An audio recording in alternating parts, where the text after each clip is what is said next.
Good evening, everybody. My name is John Moser, Professor of History and Co-Chair of the Master of Arts in American History and Government program here at Ashland University.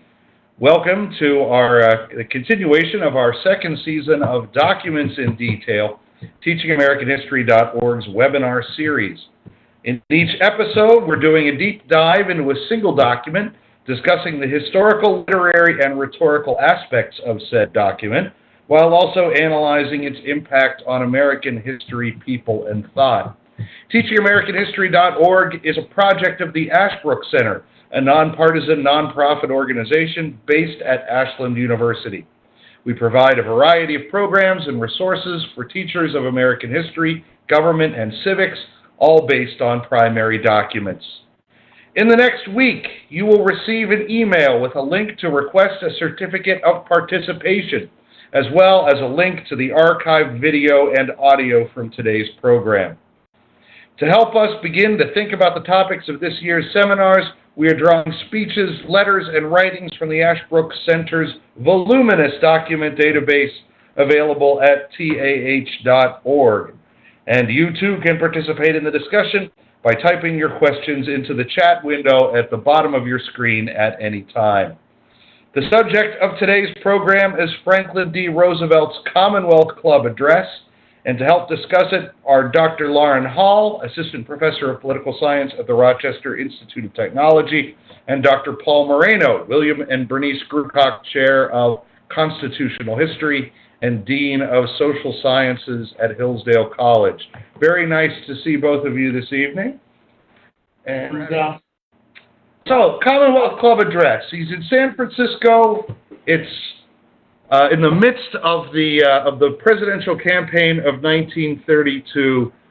There, Roosevelt gives one of his most famous addresses. Why is this regarded as so important? I read earlier today that this was rated by experts in political rhetoric as the second best political speech of the 20th century. What do you guys think? Why is this worth reading today? Should I? Lauren, go ahead. Paul, go ahead. Well, I think the reason why it gets so much attention is that if you look at the 1932 campaign as a whole, there wasn't a lot of differentiation between Roosevelt and Hoover. And the Commonwealth Club Address really laid out what, in retrospect, appeared to be the agenda of the New Deal in a way that wasn't apparent at the time Roosevelt was campaigning. Okay. So during a campaign where, aside from promising to legalize beer and maybe lower the tariff and cut spending, FDR is maddeningly non-specific, but he goes into some detail here. Lauren, care to add to that? Well, so I'm coming at this from a sort of political theory perspective, but one of the things that I think is so important about this speech is that it becomes sort of one of the symbols of how the progressives rethought or sort of reordered the principles of the Declaration. So if you look at the end of the speech, he turns the principles of the Declaration sort of on their head, right? So it becomes, instead of life, liberty, and the pursuit of happiness, he talks about the right to life as a right to make a comfortable living. He then talks about a right to his own property, which means the safety of savings, right? So dramatic reformulation of the principles of the founding, where he's clearly sort of reaching back to people like Jefferson and the principles of the founding, but at the same time fundamentally changing the meaning of those words. And so it's a really, from a theoretical perspective, it really lays out kind of the progressive goals of dramatically changing the foundations on which government rests. Okay.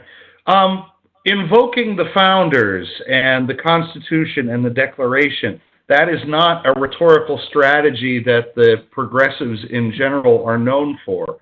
Why does Roosevelt break from the tradition established by men such as Theodore Roosevelt and Woodrow Wilson? Well, I think it was because he recognized that the American people didn't like a frontal assault on the principles of the founders. And even while he was going to substitute a new substance for what the purpose of American government was, he tried to bring the American people along by using the vocabulary and the phrasing of the American founders. I think he learned a lesson from the earlier failure of progressives to make a fundamental change. Okay. Lauren, any care to add anything to that?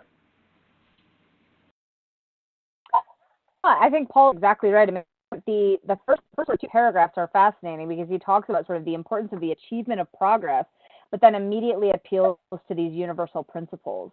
And so there's a clear sort of attempt to sort of speak out of both sides of his mouth, where he's clearly articulating a kind of progressive understanding of the role of government, but at the same time wants to be appealing to these universal principles. And of course, the question is whether you can have an understanding of sort of universal political principles at the same time that you're appealing to this idea of sort of constant progress. Yeah, I noticed that he keeps going back to rights of personal competency. And he wants to assure everyone that even though he has a different gloss on other rights, specifically those pertaining to property, he has just the same regard for rights of personal competency as did Jefferson. That did seem like an interesting effort to establish continuity. Well, let's talk a little bit about his treatment of American or perhaps European history as well. Specifically, David Cedar asked, what do you think of FDR's assessment of Hamilton? The quote, he was too impatient of slow-moving methods.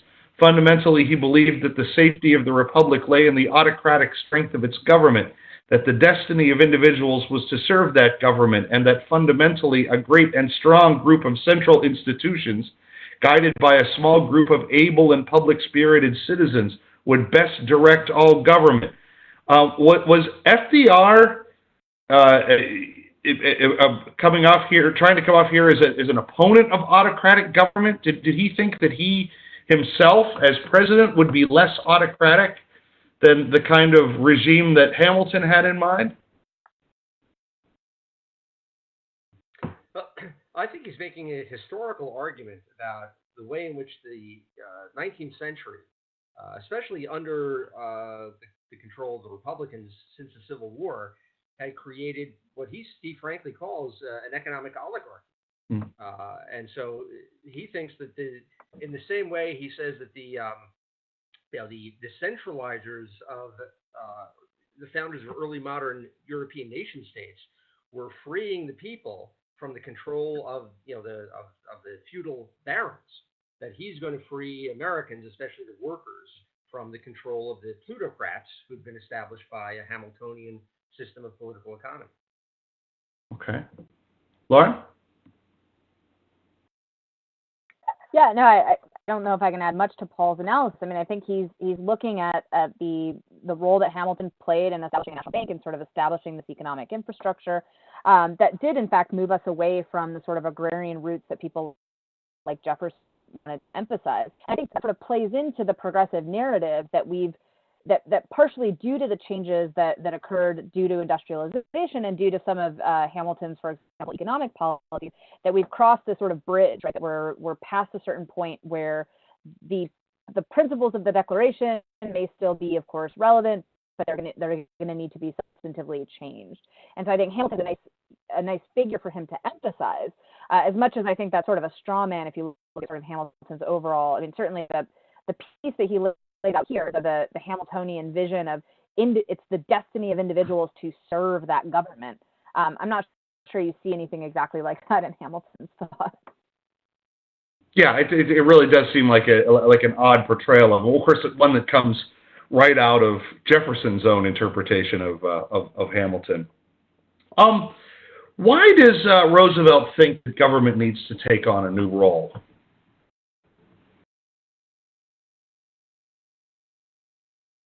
Well, I think the biggest reason is precisely the kind of he says it very clearly when he talks about the fact that the new danger, at the time of the founding, the original danger was the government, right?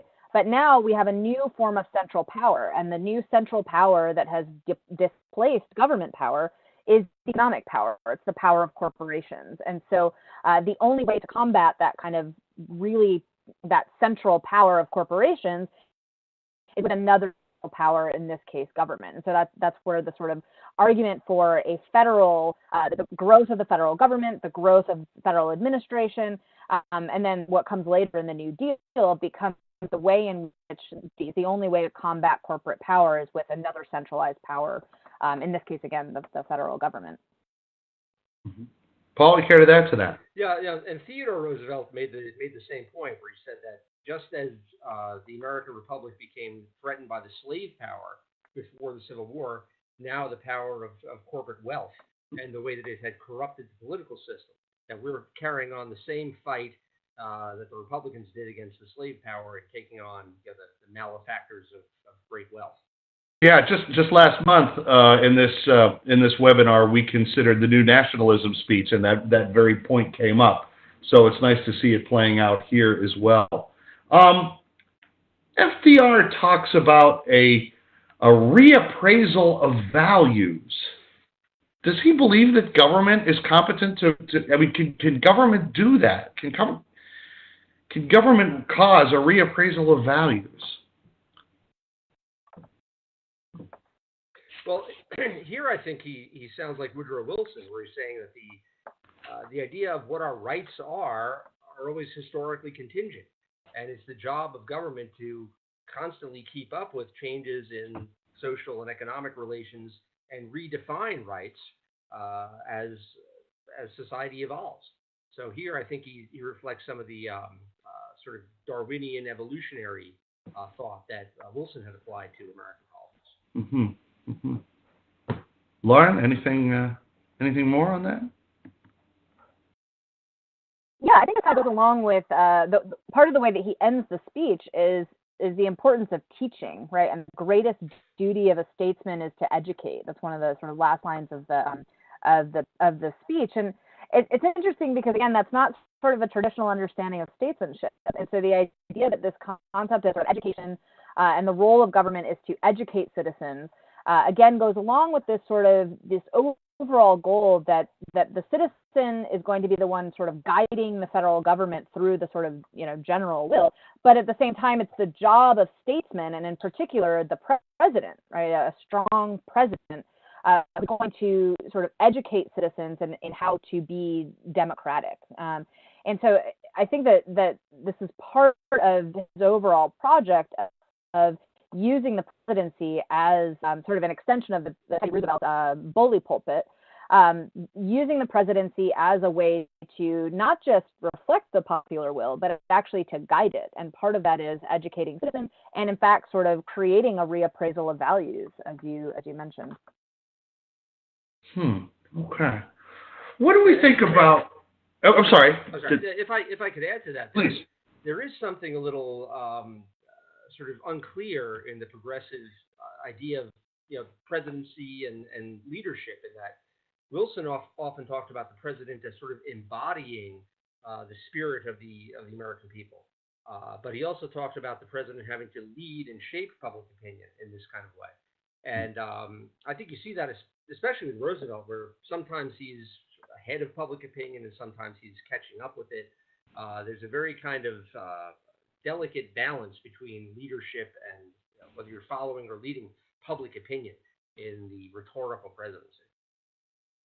Can you give examples of instances in which he was behind or ahead of opinion? I think of this in the way in which America got involved in World War II, where Roosevelt was, in his heart, when he ran for vice president in 1920, he was a Wilsonian internationalist, wanted to get involved in World War II, but largely for domestic political reasons, had to toe the line of the isolationists in the progressive camp. But as he began to sense that the American people were becoming more alarmed about what was going on in Europe, especially after the fall of France, he began to come out and sort of lead the American people into the war. Okay. Interesting. What do we think is?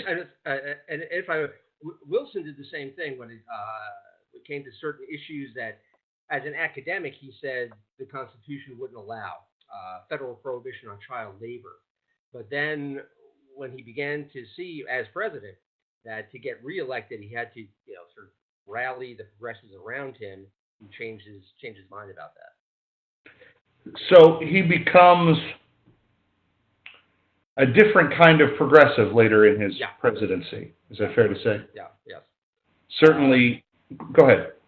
Because if you look at the election of 1912, just like the election of 1932, you would say that Wilson appeared to be, I'd say, the most conservative of the candidates in 1912. And as you pointed out, Roosevelt didn't really lay out much other than the repeal of prohibition.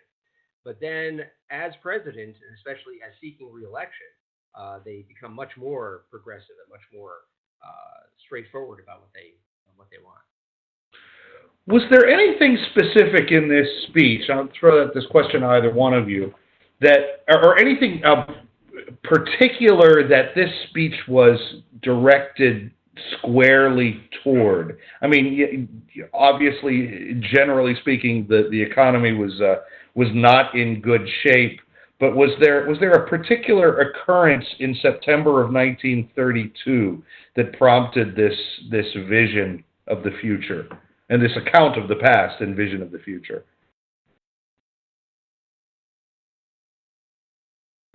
There may not have been. I'm asking out of ignorance here. Well, again, I think that because Roosevelt, he did make certain speeches in the campaign. There was one at Oglethorpe University and a few others that people have pointed to, saying, "Okay, here we can see what Roosevelt has in mind for the New Deal." And others have said, "Well, no, Roosevelt really had no coherent, political philosophy. He had no agenda. He would have various speechwriters. Adolph Burley was the one most responsible for the Commonwealth Club address. Come up with things that he would sort of float and test to see how the public responded. And this particular speech might have just been a straw in the wind, kind of a random effort to lay out one version of what the New Deal might be.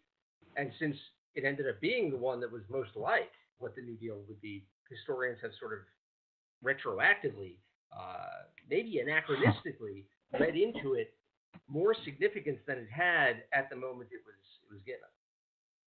Okay. Lauren, care to jump in on this? No, I think they did a great job of sort of laying out what was sort of going on at the time and what Roosevelt was doing. Yeah. What is significant about the fact that, of course, FDR did, to a greater extent than his predecessors, make very liberal use of speechwriters? What's the significance of the fact that Adolph Burley wrote this? Why does that matter? Well, or does it? Well, there was a conflict within democratic circles between sort of the centralizers and people who wanted planning and more of what sort of the direction you ended up taking, with the sort of decentralizing Jeffersonian people associated with was thought with Wilson and Louis Brandeis. So and then this continued throughout Roosevelt's first term, where the question of whether you were going to have a more centralized or a more decentralized approach to public policy was one that Roosevelt never really took sides in, never really figured out. There was a paradox, a contradiction in so many New Deal policies. Ellis Hawley wrote a magnificent book about the New Deal and antitrust policy. And he called it, John, you probably remember the subtitle was something in political ambivalence. That Roosevelt would go back and forth about whether he wanted to increase centralization and cartels in the economy or sick the Justice Department on big business and break them up. Huh. Okay. He was Burley, of course, was a Columbia professor of corporate law at the time. Oh, yeah, the Hawley book was The New Deal and the Problem of Monopoly, which, of course, raises a really interesting point because so much of the thrust of the early New Deal was in fact the fostering of monopolies through the National Recovery Administration. So sure, what he's staking out here, he's sort of laying the foundation for that kind of New Deal, and that's very much the kind of New Deal that Burley himself was interested in. He had been a Teddy Roosevelt style progressive that said you're not going to be able to get rid of the modern corporation. It's here to stay. Centralization of economic power is, in fact, is not only inevitable but desirable. The problem is, it now has to be regulated. Can we speak for a moment about Burley/Roosevelt's account of U.S. and European history that shows up here?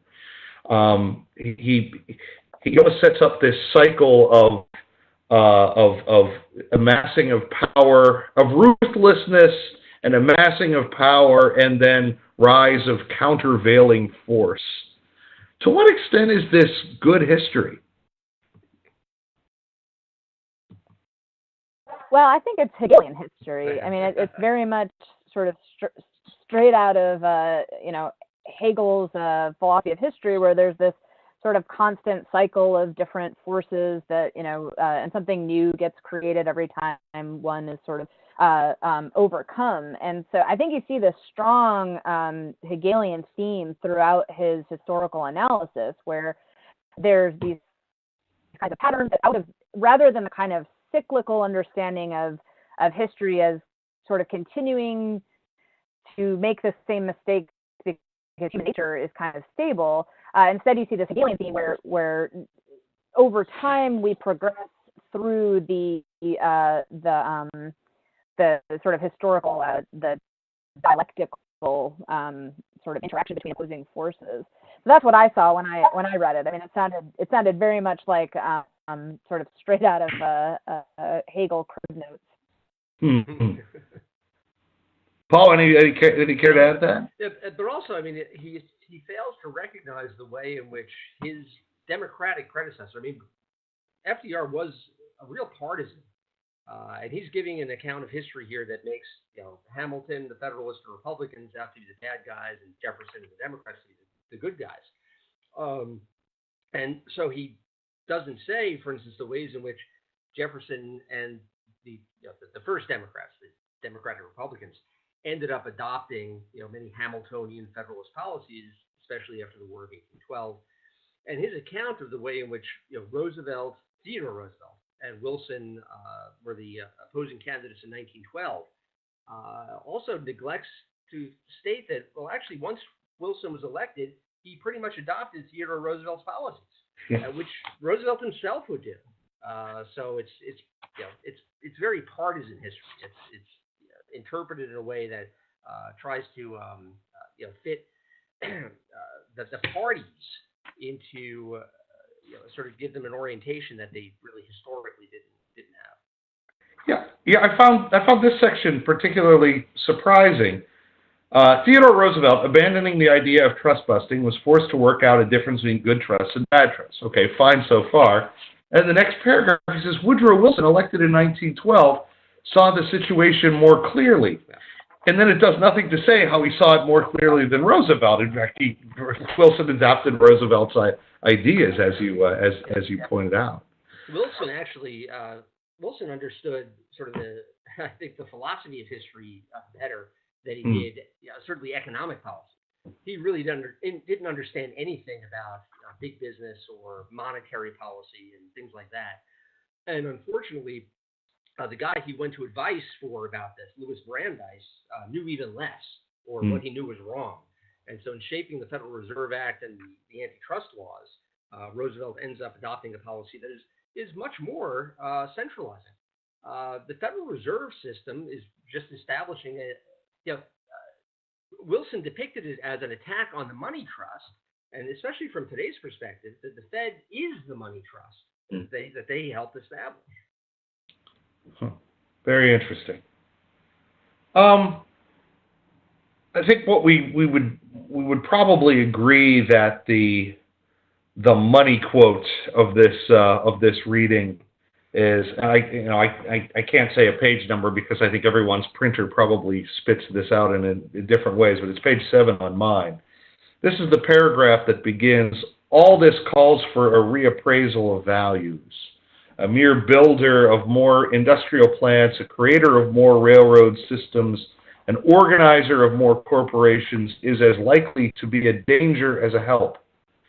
The day of the great promoter or the financial titan to whom we granted anything if only he would build or develop is over. Our task now is not discovery or exploitation of natural resources or necessarily producing more goods. It is the soberer, less dramatic business of administering resources and plants already in hand, of seeking to establish foreign markets for our surplus production, of meeting the problem of underconsumption, of adjusting production to consumption, of distributing wealth and products more equitably, of adapting existing economic organizations to the service of the people. The day of enlightened administration has come." This seems like a mammoth task for a government to take over. How could this be done and still presume there to be a private economy? I don't know if I put that question very well. Well, actually, Hoover's response to this speech was interesting because he thought it was that it was sort of a counsel of despair, as if America's best days were over and that we would have to get used to sort of less economic growth. Sort of like the way Jimmy Carter talked about this. We have to lower our expectations in the 1970s. But I think, on the other hand, Roosevelt was really saying that the economy has matured and we can sort of take for granted production. And what we need is to redistribute it. Our task now is through enlightened administration, through the bureaucratic state, especially to redistribute the fruits of capitalism away from capital and more towards labor. Lauren?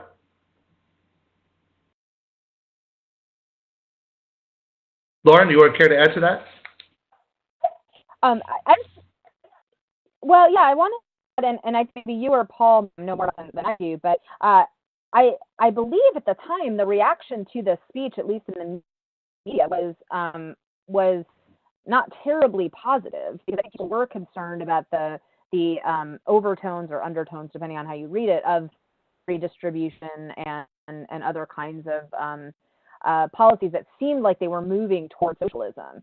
And so it's interesting that in retrospect we view this as such a sort of foundational political speech, when, again, if I'm remembering correctly, I think at the time it was not received terribly positively by a lot of people for precisely these kinds of paragraphs, right, that talk about a really dramatic reorganization of not just government but society.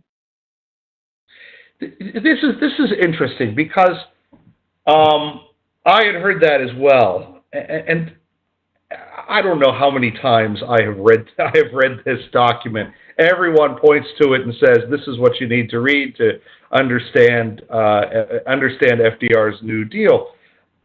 If you compare it to so many of his other speeches, this is really dull. It's not particularly inspiring. It's a recitation of history, and yes, if you are looking for evidence of FDR's progressivism, it's a worthwhile document, because in a way this does seem like the consummate expression of FDR's progressivism. But yeah, as a speech, I was surprised to hear political rhetoricians judge it so highly, because my impression was that this left that the national reaction. Who knows what the Commonwealth Club thought of it? But the national reaction was kind of to yawn. And if Paul is right in saying that FDR was kind of throwing things out there as trial balloons to see what stuck, it seems amazing to me that this would seem to be the blueprint for what FDR would do when the reaction to it seems to have been so tepid.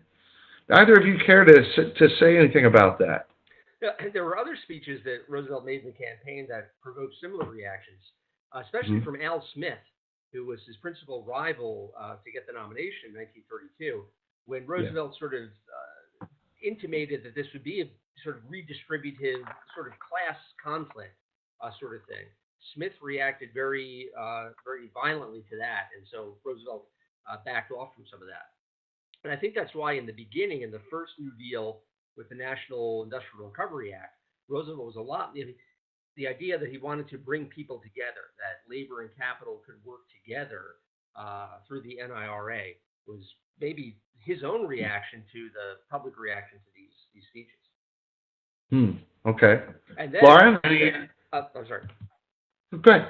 And then when that failed, in the second New Deal, he went back to sort of the class warfare scheme and much more of an anti-business attitude in the 1936 campaign. Lauren?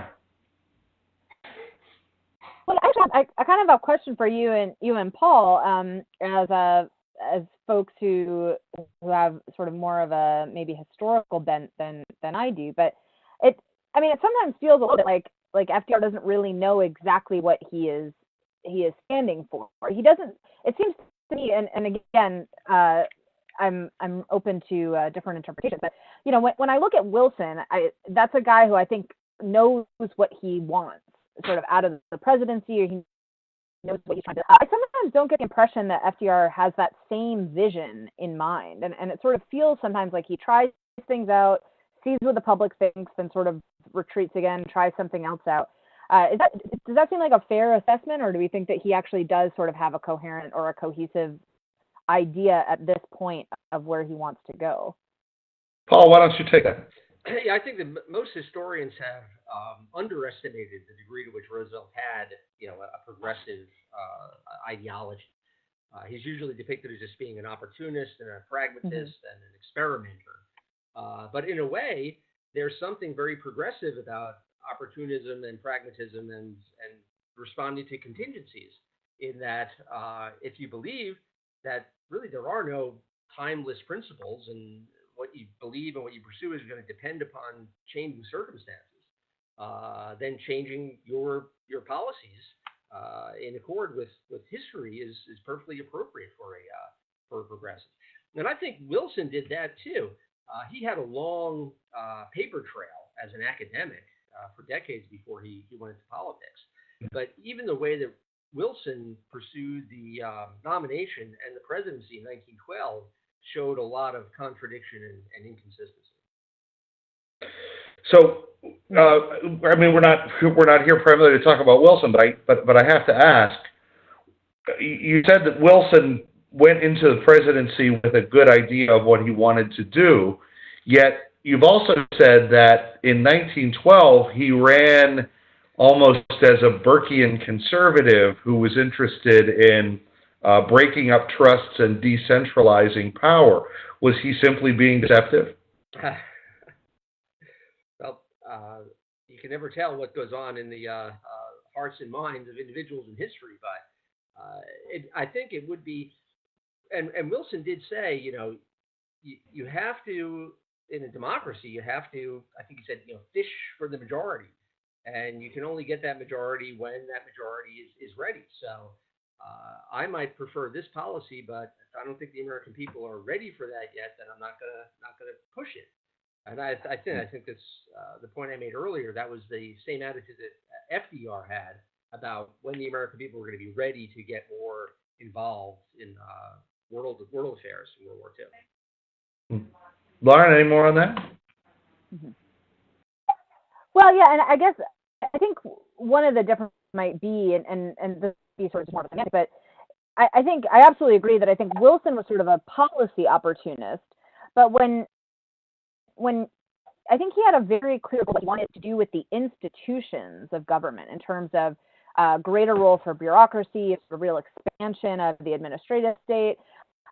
moving into a sort of science of politics as opposed to the sort of older understanding of statesmanship. And so I think he has absolutely sort of policy opportunities in terms of how he gets there. But the vision that I think he had for the bureaucratic state seems pretty stable over time.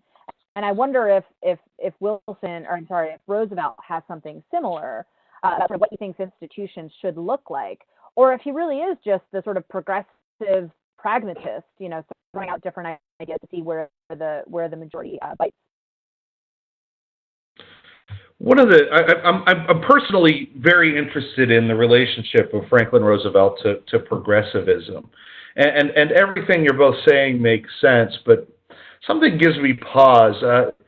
Otis Graham wrote a book called An Encore for Reform, which is about how the original progressives, those of the Teddy Roosevelt Wilson era, who were still around in the 1930s, how they regarded the New Deal.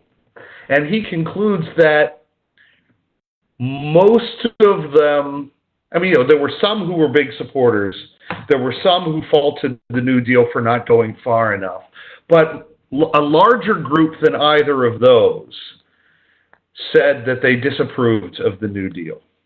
And they said that, they gave a number of reasons for this. Some of them, I think, had just become gotten cranky as they got older and were more negative. But one consistent view that you saw among the New Deal naysayers, among the old progressives, was that the vision of progressivism always held up the national interest. And maybe FDR at the time of the Commonwealth Club address was that kind of progressive. And maybe in 1933 and into 1934, he was still that kind of progressive.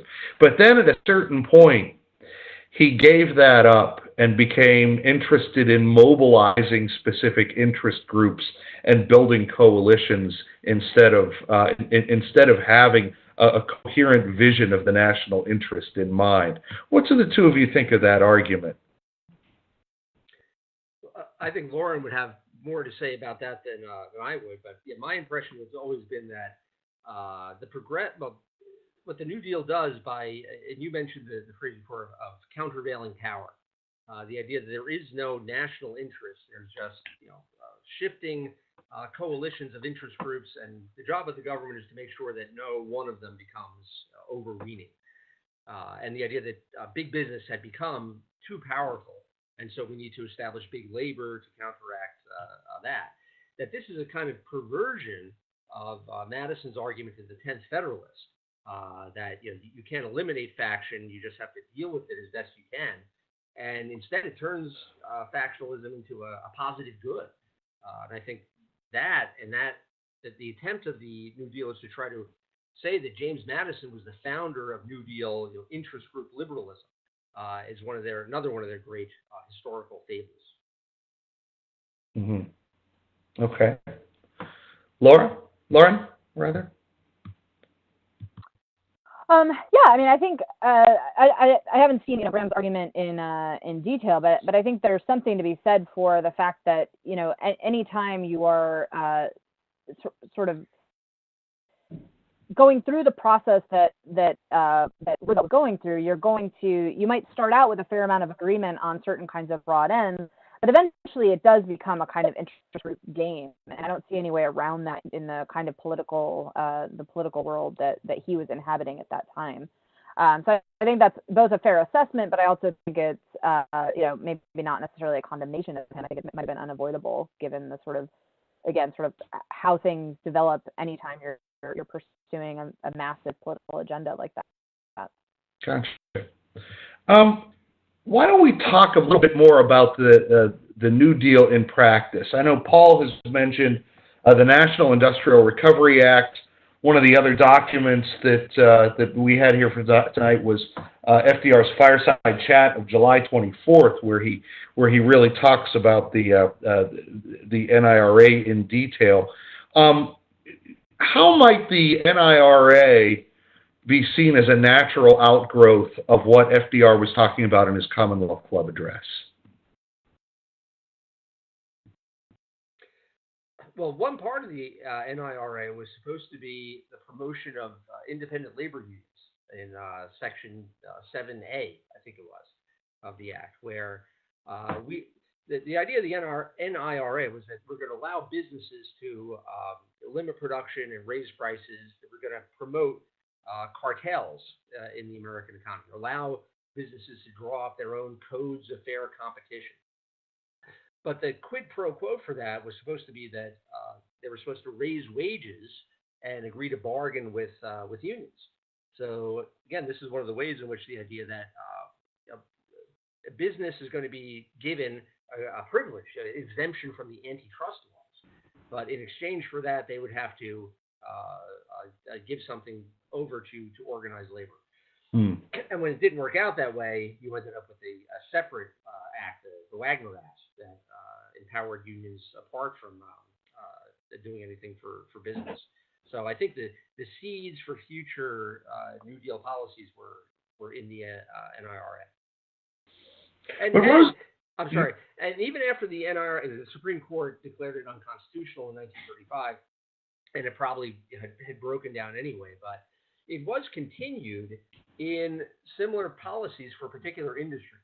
So truckers, the trucking industry, for example, got its own little NIRA where they could limit competition, and you couldn't be licensed to establish a new trucking firm unless you got the permission of the Interstate Commerce Commission. There were similar cartel-like arrangements for oil producers and coal and things like that. So rather than the NIRA's proposal of managing the entire economy, you ended up with politically connected industries that got their own little NIRAs, and organized labor was perhaps the most important of those. Lauren, you care to chime in on this? No, I put it well. I mean, it I think was part of this overall, at the same time that you have this condemnation of monopoly, you have the creation of a kind of, I think there's an argument to be made that you see here the sort of the foundation of what becomes sort of the crony capitalism of later, the 60s and 70s, where you have, again, the sort of regulation with an eye toward helping entrenched players and deepening monopoly in a lot of areas. I'd like to explore Roosevelt's relationship to the labor unions a bit more, because my sense is that he was late to the party on the Wagner Act. Today, Wagner Act is considered part of the New Deal, but it really was Wagner's. It was really Wagner's thing. And FDR really only jumped on board when it became clear that it was going to pass, and so FDR kind of wanted to take some credit for it. Is it fair to say that FDR would have preferred to get gains for labor via regulation than through the action of unions? Yes, I think both he and members of his administration, people like Francis Perkins, his Secretary of Labor, wanted that. And the AFL unions, at least, they had a long tradition of opposing things like minimum wage laws and social policies for labor, because they wanted unions to be able to use their economic bargaining power to get those benefits through collective bargaining. And so Roosevelt's shift, and Roosevelt had a lot of progressives were suspicious of independent labor unions. And Roosevelt especially had a kind of sense of noblesse oblige, that that the government had an obligation to take care of workers, but there was always a whiff of kind of sort of anarchy and syndicalism in independent labor unions. And it wasn't until the Supreme Court struck down the NRA that Roosevelt came around to support the Wagner Act. Yeah. Okay. My sense is more that the NRA. The main point of the NRA is the formation of the industrial cartels and the control of quote unquote cutthroat competition, which was supposedly constantly driving down prices. And so much of the thrust of the New Deal was to turn things around and drive prices upward. So that leads to all sorts of experiments with the currency as well.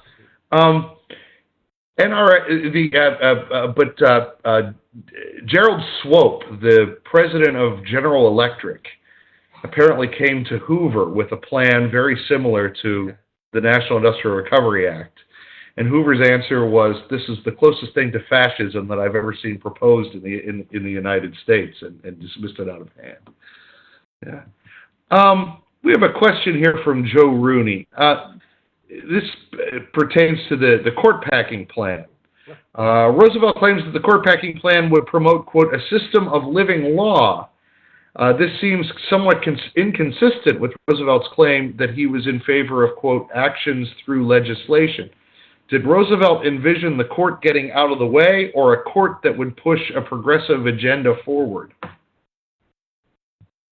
I think it was the latter, and this had to do with Roosevelt's experience as governor of New York, where he had a very good relationship with the New York Court of Appeals, the highest court in New York. And this sort of takes us back to, again, Woodrow Wilson and the early progressive view that the separation of powers is outdated and is getting in the way of what we need to do to deal with current social and economic problems. So Roosevelt used the metaphor of the three-horse team, that Congress, the president, and the Supreme Court all needed to pull together.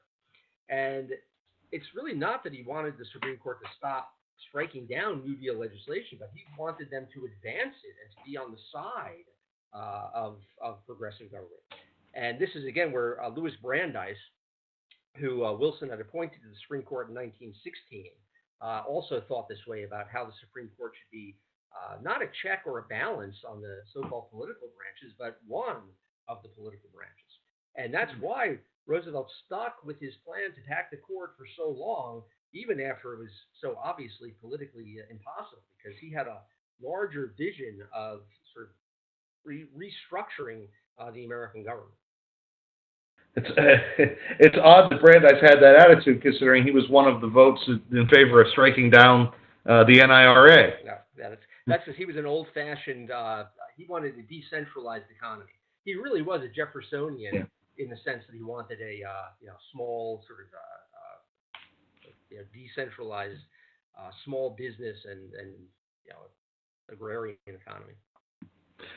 I want to ask a question that gets back to the Commonwealth Club address, and I'm struck by the contrast between the detail that shows up here and the overall emphasis of his campaign, which is, it's easy to see why FDR's campaign was largely content-free. He had a pretty good sense that he was going to win the election no matter what, that thanks to the Depression, Hoover had been discredited, and that therefore being too specific with any given policy could only alienate people. Right? So all he had to do was play it safe. Why then does he decide to tip his hand so much? Right? I mean, Lauren mentions that the reaction to this is, "Wow, this does sound like socialism." It seems like a bad risk and completely out of character with the rest of his campaign. And correct me if I'm wrong, but after this speech, he goes back to playing it safe. Why do this? Is it simply a test? Does he think this is going to resonate? Help me understand this, please. I think it's just a test. I think he was, the speech writer here is an academic. It's one of his most academic speeches. I think he was being encouraged to test the waters, and very quickly found out that those waters were not amenable, and so backtracked. Yeah. Paul, anything more on that? As I said, there were other speeches during the campaign where there was also some pushback. And so you're absolutely right. The basic point was that he's not going to go out on a limb in an election that's perfectly safe. And there were a couple of times where he pushed the envelope and did quickly step back from that. So Roosevelt is one of the hardest people to sort of pin down, because he didn't put a lot of stuff in writing. People came away from him with very disparate impressions of what he had in mind. He appeared to like to play his advisors off of one another and keep his options open.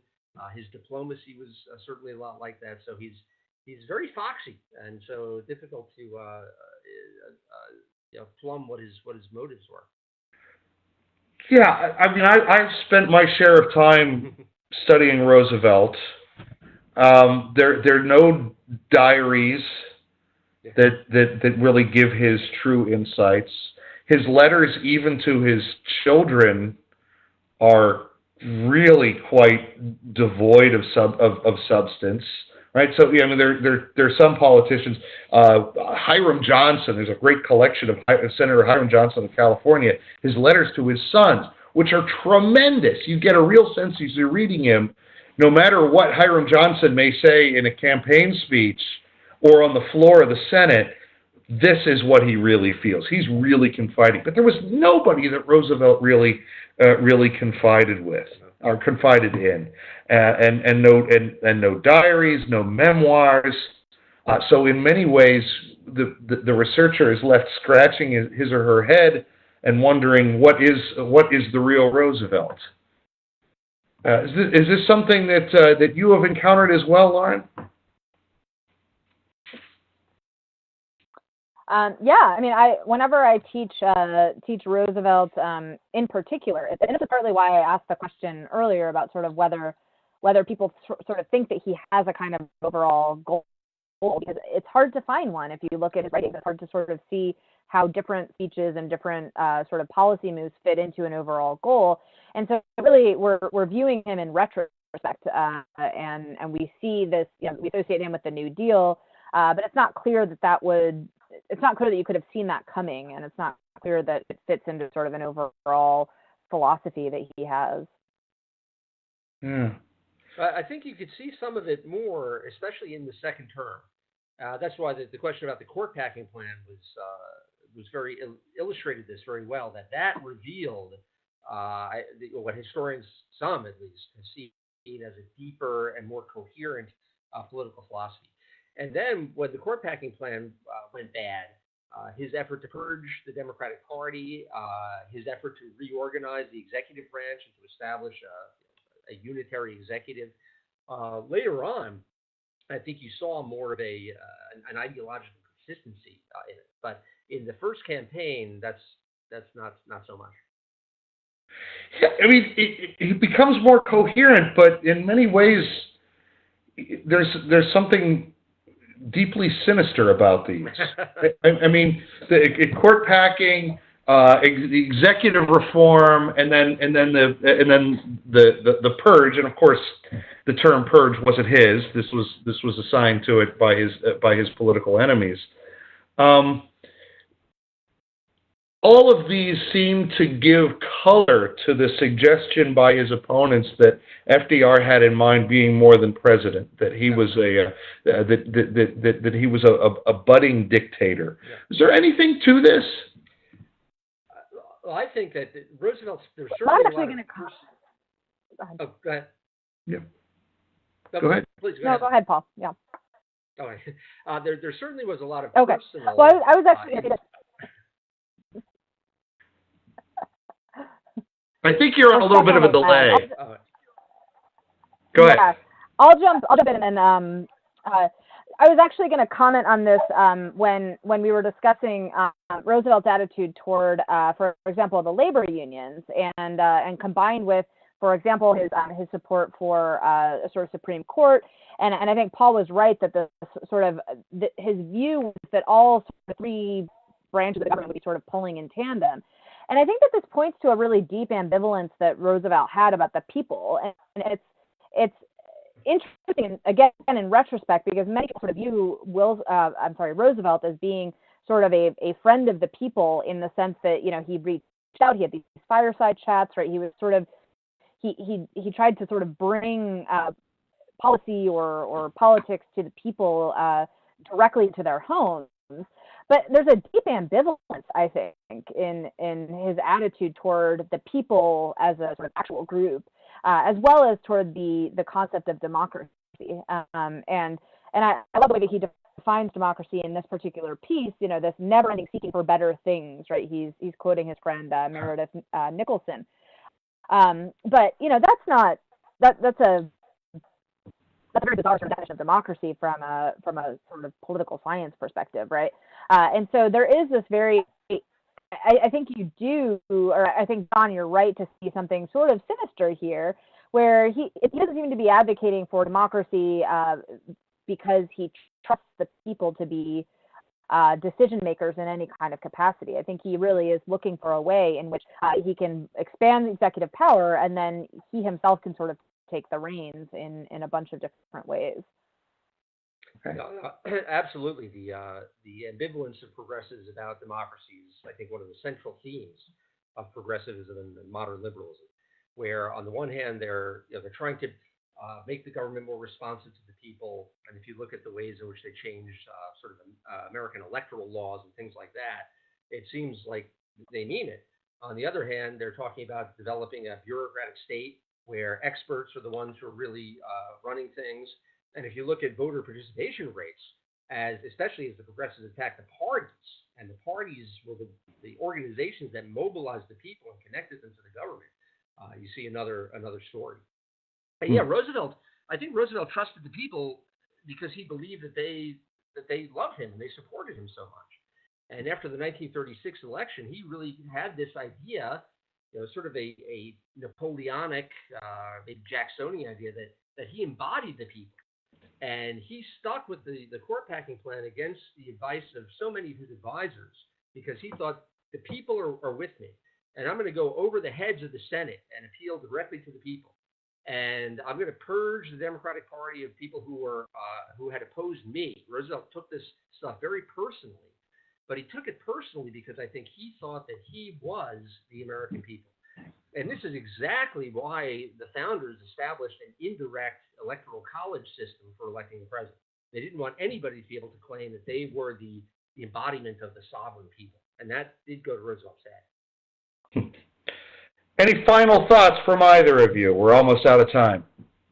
Oh, I would like to just say that after the court packing plan in 37 and lots of things go wrong in 38, the economy collapses, the Roosevelt recession, and then, of course, the war puts all of this to the side. But Roosevelt comes back to these same themes and is even clearer about them in his 1944 State of the Union address, where he talks about an economic Bill of Rights. So clearly the post-war agenda for him and for Harry Truman and the Fair Deal and for Lyndon Johnson and the Great Society is fleshing out what he first broached in this speech. Lauren, final thoughts? Yeah, I mean, I was just going to actually what Paul just said. I think one of the fascinating things about reading this is how many of the themes are still very much prevalent, especially post-2008, where I hear political leaders talking about sort of economic rights and talking about sort of this new role of government. And so it's fascinating to me sort of how little has changed since Roosevelt gave this talk, and certainly how influential I think his vision of what American democracy should look like has been. All right. Well, I want to thank both of our panelists as well as our participants for their questions. I just want to remind you about the email that you will be receiving with a link for a certificate of participation. If you have enjoyed this evening's webinar, please consider taking an online graduate course through the Ashbrook Center. Both of our distinguished guests here this evening teach in that program. Those courses are offered as part of our Master of Arts in American History and Government program. You can find more information about Ashbrook's online course offerings at teachingamericanhistory.org. You can help us spread the word about these programs by sharing the archive link, which you will receive by email next week. Share that with your colleagues as well as on social media, and we would be most appreciative. Our next Documents in Detail webinar will be Wednesday, March 21st, when our subject will be George Kennan's Long Telegram.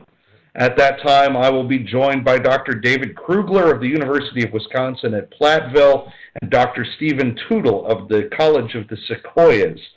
The recommended readings for that webinar have been posted, so we hope to see you back here on March 21st at 7 o'clock p.m. Eastern Time.